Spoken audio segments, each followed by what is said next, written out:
नमस्कार साथियों, मेरा नाम प्रदीप शर्मा है और मैं आज बताने वाला हूँ ध्वनि जागरूकता।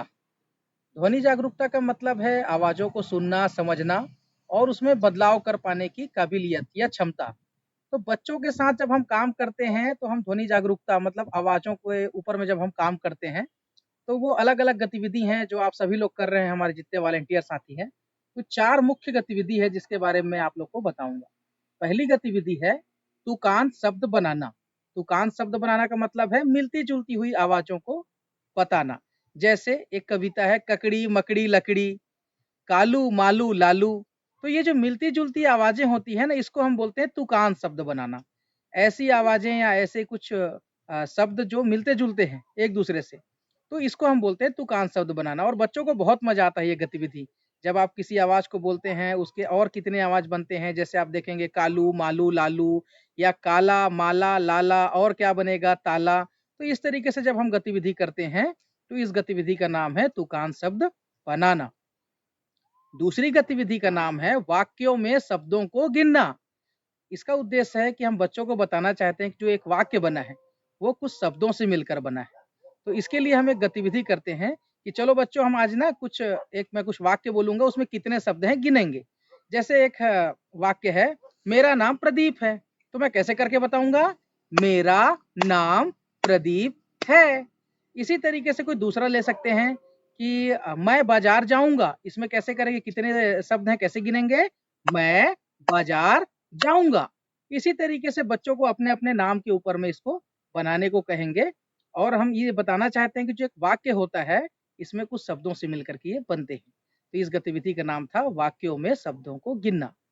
अब मैं आपको बताता हूँ तीसरी गतिविधि। तीसरी गतिविधि का नाम है शब्दों में आवाज़ों को गिनना, कि कोई एक शब्द होता है, उसमें कुछ आवाज़ें होती हैं मतलब कुछ आवाज़ मिलकर के ही कोई एक शब्द बन पाता है।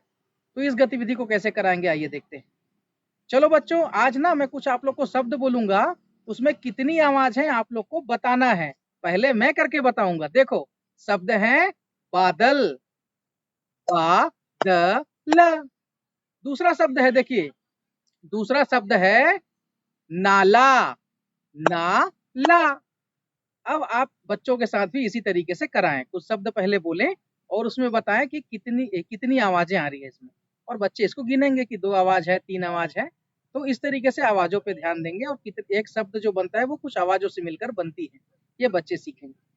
इसके बाद जो है हमारी जो अंतिम गतिविधि है जो आप लोग कराते हैं, वो है पहली आवाज़ की पहचान करना। पहली आवाज़ की पहचान कैसे करेंगे? बच्चों को हम इस तरीके से नहीं बोलते कि हम पहली आवाज़ की पहचान या इस तरीके से कुछ काम करने वाले हैं। हम बच्चों को बोलते हैं कि मैं कुछ शब्द बोलूँगा बेटा, और आज कोई मान लीजिए एक टारगेट हमारे कुछ आवाज़ होंगे। जैसे आज ग आवाज़ की पहचान करना है। तो ग आवाज़ की पहचान कैसे करेंगे? तो ग से मिलने वाले कुछ शब्द 2-3 शब्द आपको बोलना है। बेटा जैसे मैं आपको ना कुछ एक शब्द बोलूँगा, अगर उस शब्द की पहली आवाज़ ग आएगी, तो आपको अपना हाथ ऊपर करना है। अगर ग की आवाज़ पहली नहीं रहेगी, तो आपको हाथ आपके सामने करना है। जैसे पहले मैं करके बताऊँगा देखिए, गरम, गगन, गमला, कमल।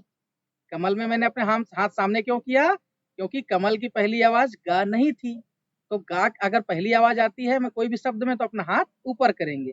तो इस तरीके से आप बच्चों को कोई एक वर्ण या उसकी आवाज़ जो होती है उसको पहली आवाज़ को पहचान कराने के लिए आपको 2-3 शब्द बोलने पड़ेंगे और उसमें आप हाथ ऊपर-नीचे भी करा सकते हैं, चुटकी भी बजा सकते हैं।